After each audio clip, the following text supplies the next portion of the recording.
มื่อนี้สิมาทำเมนูออมกบเด้อพี่น้องมาเห็ดมากให้เอื้อเป็นออมสูตรกินเนาะเป็นการกบเมื่อคืนเนี่ยพักลายเติบเอื้อเป็นเห็ดจังสีเลยเด้อพี่น้องเป็นเห็ดกินแซ่บเลยเอามาให้เป็นออมมีกบแล้วก็มีอื่นเพราะไปเผาบ่จังเผาขั้นตอนการสิออมกับมะพร้าวก่อนเด้อทุกคน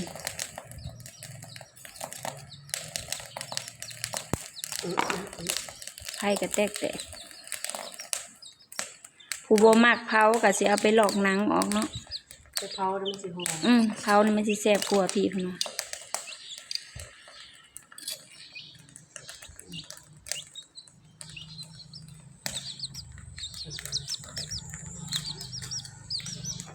ผู้น้อยๆนี่ก็เศร้าสอกมักอยู่แต่น้ำข้นเขาเอิ้นว่าไก่จิกเด้อพี่น้องไก่ติ๊กติดคนนี่คือนกขุมอย่างม้อย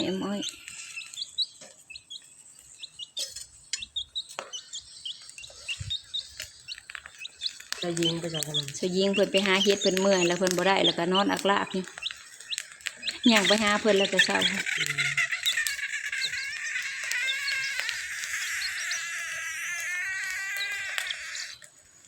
กบนากบไปหาเยือง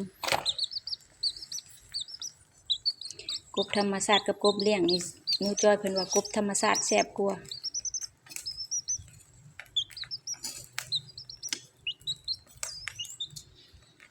หมากสไลด์มันบ่ได้ลายเฮาไปเก็บมื้อเช้านี่เหรอดีใจเก็บมันอยู่เก็บอยู่เฮือนแม่เฒ่าได้จักหมากได้2หมากได้แต่ใบคันอ้อมใส่อันหมากสไลด์นี่แซ่บเด้พี่น้องออกคมข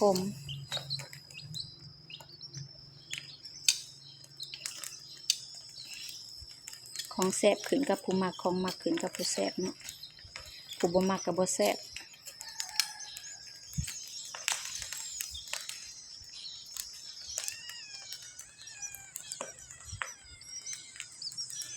นี่คือผู้สิอ้อมกบให้กินเนาะเพิ่นเฮ็ดอาหารแซ่บม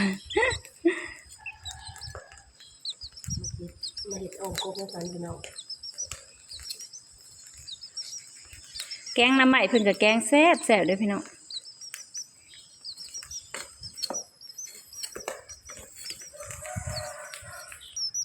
เผาไก่สิแล้วทุกคนเริ่มหิวข้าวแล้ว12 โมงไปแล้ว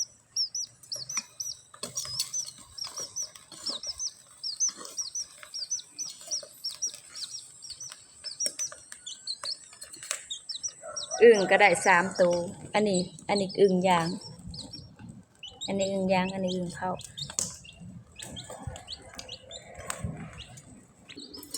มื้อนี้มาเฮ็ดเมนูอยู่เพื่อนเอื้อยพุ่นเนาะผักสิหอมกบเด้อทุกคนสิมีใบผักนางเลิศแล้วก็สิมียอดผักติ้วยอดผักติ้วไปหาเก็บมื้อเช้าแล้วก็สิมีใบสะไลด์เด้อพี่น้องสูตรของเอื้อยเพิ่นออมกบเดี๋ยวพักนางตู่ได้สิไปหาเก็บ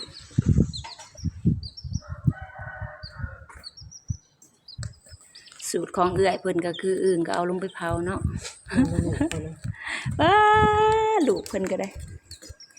บินขึ้นเองเด้อทุกคนเป็นตะแพงคนไปใส่กระไปนำจะอยากข่าวเขาหรอกตามตลอดว่ามันเงาโอ้เจ้าจะขี่ใส่แม่เจ้าเด้อติดคน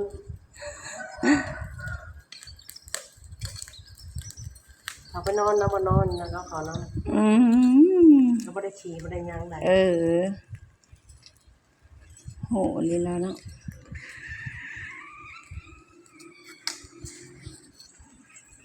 ไปลงมันจะเห็ดกินแล้วนี่แล้วอะไรพี่น้อง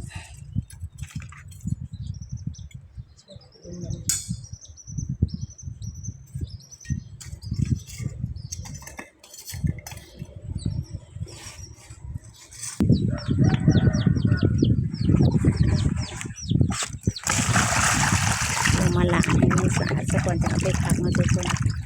เป็นมาขอโมเป็นแล้ว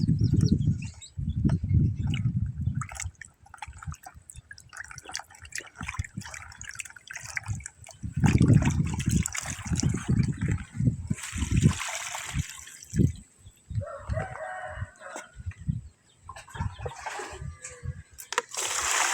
อมกบนี่ก็แซ่บด้วยพี่น้อง ใส่ผักหลาย ใส่ผักหลายๆแล้วก็อีตู่หลาย ๆ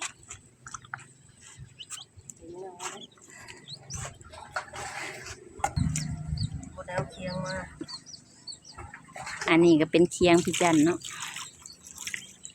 หมดแล้วเคียงมาพี่น้องเก็บที่นี่แล้วก็ บ่ฮ้อนแดดบ่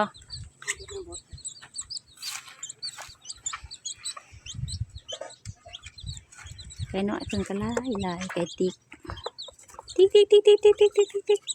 โอ้4-5 ตัว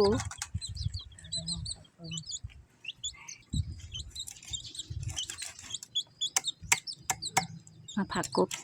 ตากแดดแล้วมัน มันนี่ซีทนได้พี่น้อง สิทนได้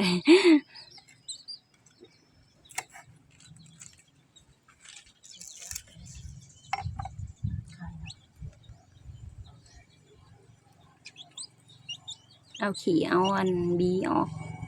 แล้วก็ค่อยพักบัด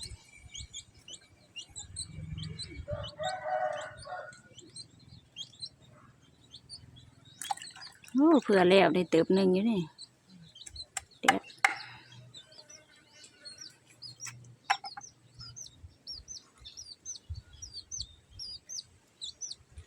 ไข่บ่ตัวผู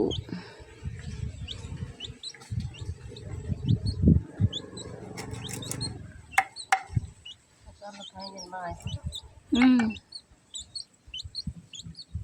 ฝนตกเบิดคืนเมื่อคืนนี่ ก็เลยไปการกบ ไปการกบเนาะตอนเดินก็ได้ไปอีกรอบ กบหนาห้องเนาะ กบลายเลย สยิงน่ะเพิ่นไปเพิ่นก็ไปเพิ่นได้3 ตัวเพิ่นว่า ไป3 ตัวหัวหอมลาย ห้องแล้วก็น้ำลายแล้วเอาบ่ได้คันพ้นตกใหม่น้ำจืดๆจะๆนะเอาง่ายกบนะทุกคน มีน้ำลายก็ น้ำลายแล้วน้ำเต็มให้นะเห็นไฟแล้วก็มุดรีบลงแล้ว ตกตั้งแต่ต้นโพแรงเป็นหอดก็จนแจ้ง โพดโพว่าพ้นเนาะคันบ่ขาดส่วงนะเฮ็ดหน้าง่ายอยู่ดอกปีนี้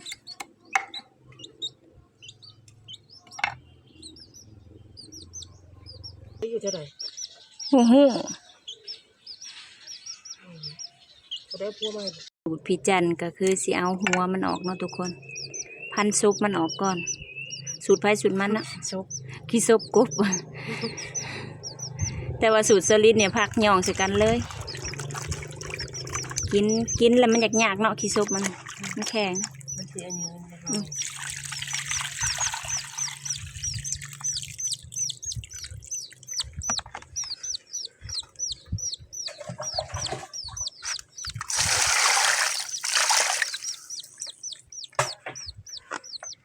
โอ้โหเปิดแล้วนี่เนาะแดดพอดี มันบ่แม่นเดินแจ้งเด้อบ่ โอ้โหมีอย่างนั้นเนาะดีอย่างจะได้ เคียงเพิ่นก็น้อยๆเนาะสลินก็ลืมอันย่อเคียงมาให้เอื้อยเพิ่น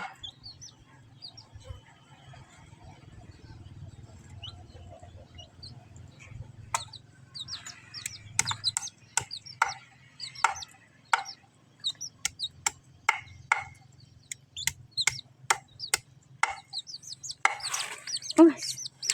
จะมาเหยียบลูกพี่จัน เดี๋ยวก่อนเลย หอนเนาะย่อข้างในนะเจ้าและเฮานะนั่งอยู่โฮมเจ้านั่งตักแดด เดี๋ยวคนได้อยู่ห่ม ปลาทุกคนเขาอยู่โฮมหอนแห้งเลยพุ่นน่ะ ตอนน้อยตอนใหญ่แล้วแต่ผู้มากเด้อ เฮานี่สิหาตักตอนนี้ใหญ่แล้วเฮานี่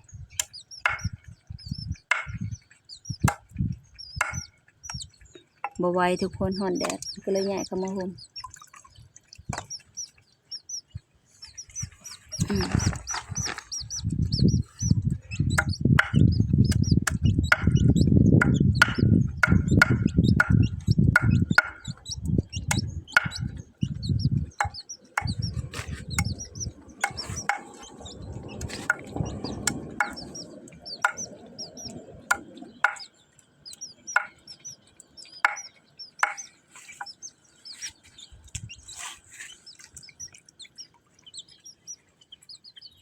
แม่บัดนี้ลูกคนมาร้ายเลยนะบัดนี้ ระวังพันหัวลูกเด้อ ไปเฮ็ดอยู่เห็นบนเฮือนเฮ็ดอยู่ล่างกะทิจะสอนในจักหน่อย สอนนำลูก เอาไหมลูกสองตัวนั่นไม่ใช่นะ จักพากันไปแล้ว ออกไว้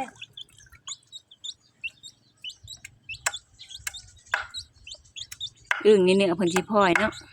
พักหน่อยอยากกินต้มอึ่งนี่เนี่ยยังบ่อิ่มคักเลยว่ะ เอา สอเด้อระวังออมใส่กันกับกบเด้อ เฮ็ดเนาะมันตัดตอนเลย กบนี่สิเฮ็ดได้หลายเมนูเลยทุกคน ต้มลอกหนังแล้วก็ป่นก็แซ่บอ้อมปิ้งเห็ดอั่วสยิงเพิ่นมักเห็ดอั่วเนาะเพิ่นเห็ดอั่วกบเป็นได้สยิงแซ่บเพราะ เอาไปเด้อ มาเบิดแล้วลูกนี่ผม4ตัวลูกมันมักเลี้ยงไปน้อย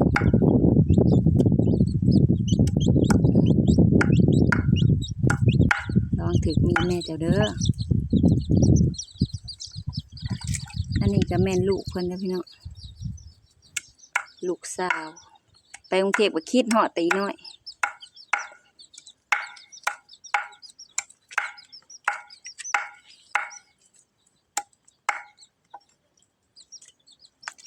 หากินหาอยากเนาะ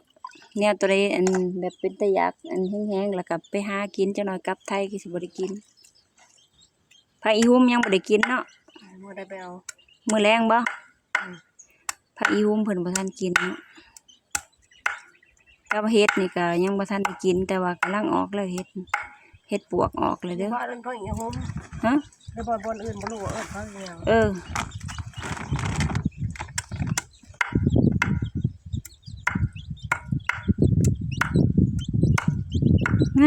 งามเอากายมาเมื่อวานพระอีหุ่มนะหรือว่ามันปนหวดมันแล้วมันน่ะบ่มสิขึ้นวะเนาะ เพิ่นกิน กิน เพิ่นก็กินเพิ่นว่าเพิ่นอยาก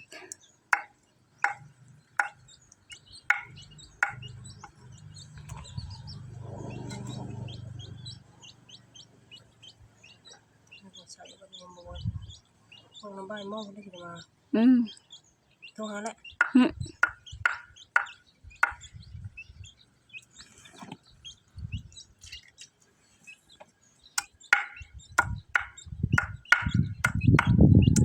อาหารบ้านเฮานี่หากินยากเนาะไปเมื่ออยู่ไทยน่ะเนาะ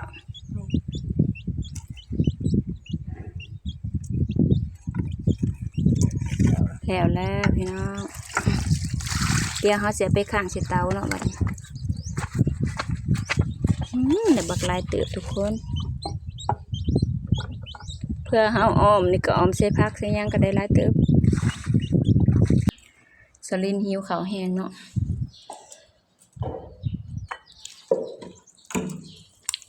มาเด้อพี่น้องกินข้าวเด้ออันนี้ปลาของนี่สิแซ่บกว่าปลาเซปลาน้องเด้อพี่น้องมันเนื้อเพิ่นมันแล้วก็สิ้นเพิ่นก็หอมเพราะ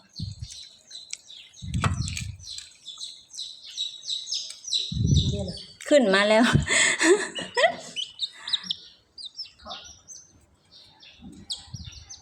กำลังเตรียมไก่สิออมพี่น้องรอให้นี่หมอโพดซะก่อน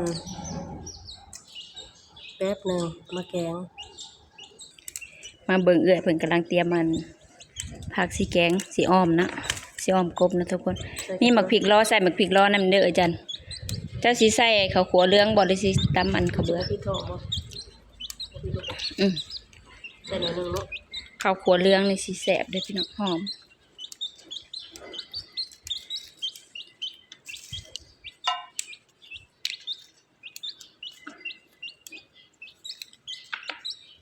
คันว่าอ้อมกบแล้วยกให้เอื้อยเพิ่นแล้วเด้อเพิ่นอ้อมกบแซ่บ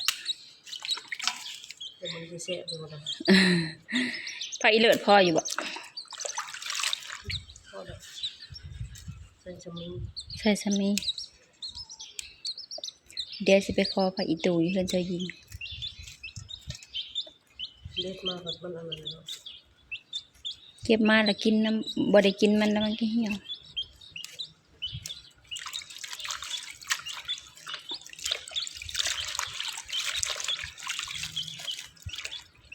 เอาคน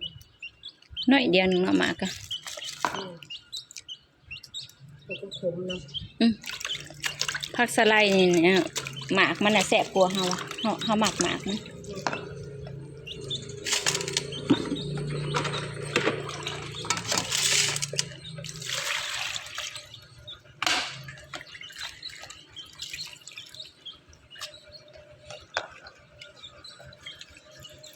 เอาไปหาเกียร์หาอย่างมันหน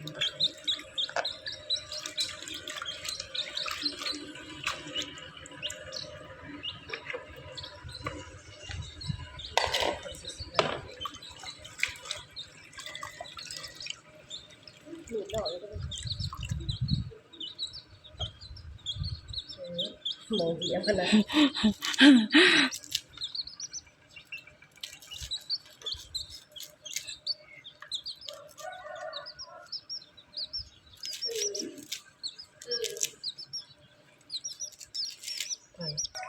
สูตรเอื้อยเพิ่นก็คือว่าพากน้ำมาตัดนะทุกคน มาตัดให้เป็นตอนน้อยๆสูตรสลินไว้ใส่เป็นใบโลดผูกผึกโลดสูตรไผสูตรดาวเนาะ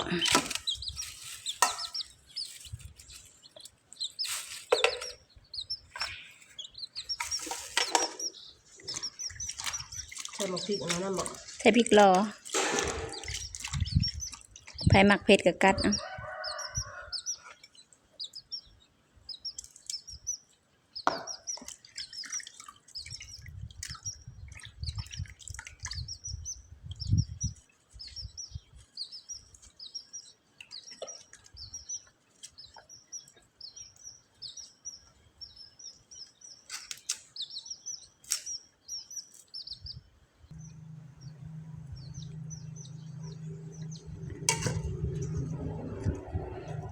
คนดังนั้น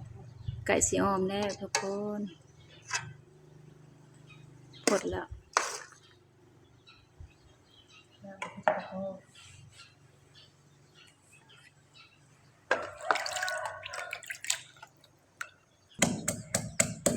ขั้นตอนการตำหมักพริกเนาะทุกคน ไปดูไปแล้วก็ขึ้นใหม่กันตรงไปจะ ขึ้นเองลงเอง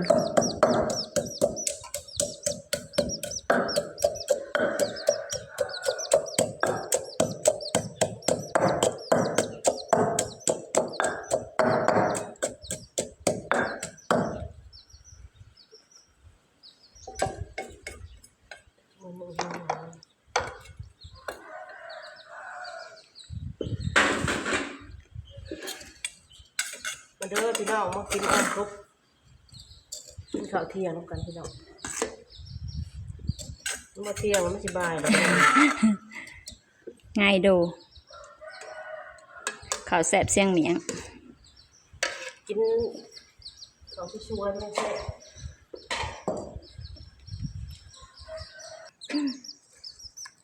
ใส่สมปักติว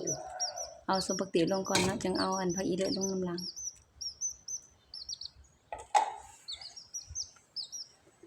กำลังพดออก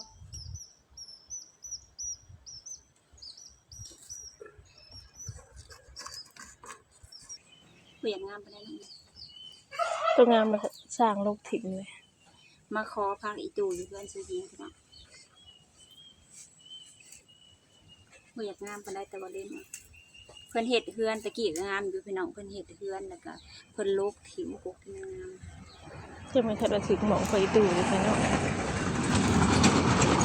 เอามาจะน้ำมือนั่นนะช่วงเอามาจะน้ำเหี่ยวถิ่มใช่หอมนิดนึงถ้ายิงบ่ไปกินอ้อมกบบ่ โม บ่อยากด้วย ชิกินต้มไข่เด้ สิยิงแล้วมาต้มไข่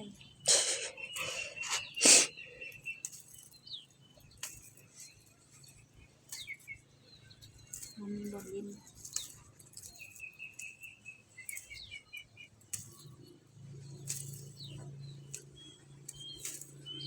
นี่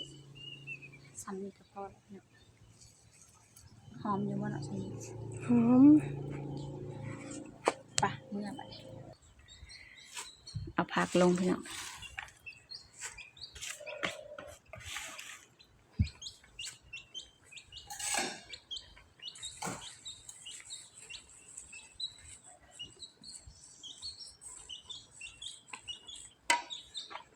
หอมแล้วว่าแต่ผักอีนางเลือดลงแล้วก็หอมบ่ พ่อจะคนน่ะพ่อจะจำเจาะ จำเจ้าอย่างแซ่บอันนี้คือหอมนี่คืออ้อมลูกหมวกนี่ บ่ลาบ่เจอ ป้าพี่น้องหอมถ้วยๆเลยเพิ่นกำลังใส่ข้าวขัวเนาะทุกคน ตอนอื่นก็บ่เฮ็ดเลยจ้ะบ่ได้บ่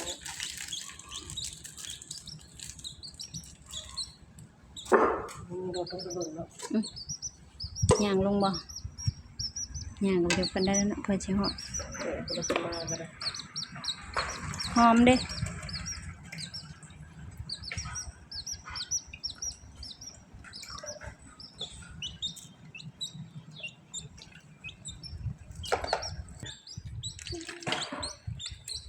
ขั้นตอนปรุงรสเนาะทุกคน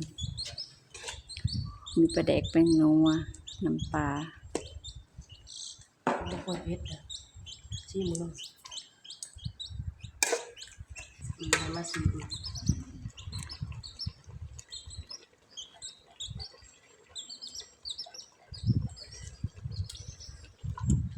ชิมดูดีกว่า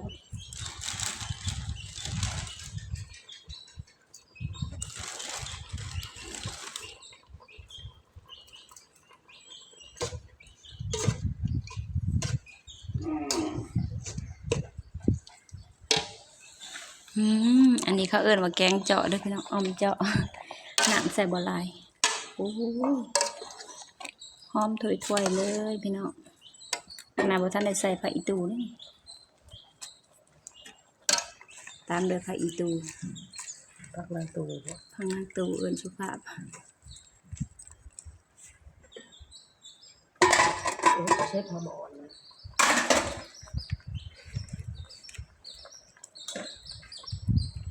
คิดไว้อีกสักหน่อยเนาะให้ผักนางตูสุกก่อนปรุงรสบ่ เดี๋ยว อืม เดี๋ยวให้หอม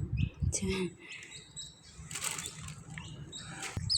ได้แล้วเด้อพี่น้องหอมถ้วยเลยอู้เป็นตาแซ่บแฮงพี่น้อง หอมเด้ อ้อมเจาะ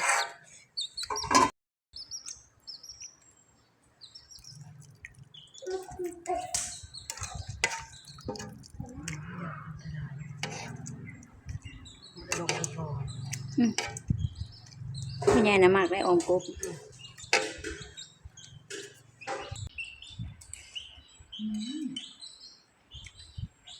แซ่บแฮงพี่น้องพี่มือเอื้อยเป็นบ่เคยตกเด้อปลาไทยกับพี่น้องเพิ่นเวลาออมกบ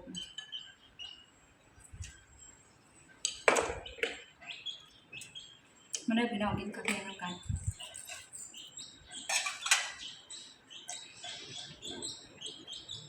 เป็นยังจะลิ้นหิวเขาวบ่เนาะ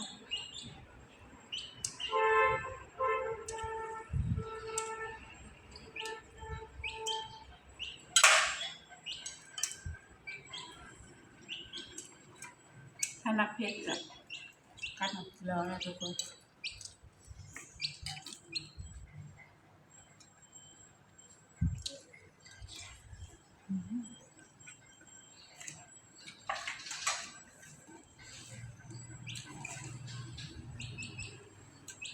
เดี๋ยวสิขอตัวลาไปกินข้าวก่อนเนาะเกิดเป็นจะหิวข้าวเลยทุกคนสำหรับคลิปนี้ก็ฝากพ่อแม่พี่น้องเป็นกำลังใจให้เด้อถ้าใครอย่าลืมกดไลค์กดแชร์กดติดตามกดกระดิ่งเพื่อแจ้งเตือนอีพีต่อไปสำหรับคลิปนี้สบายดี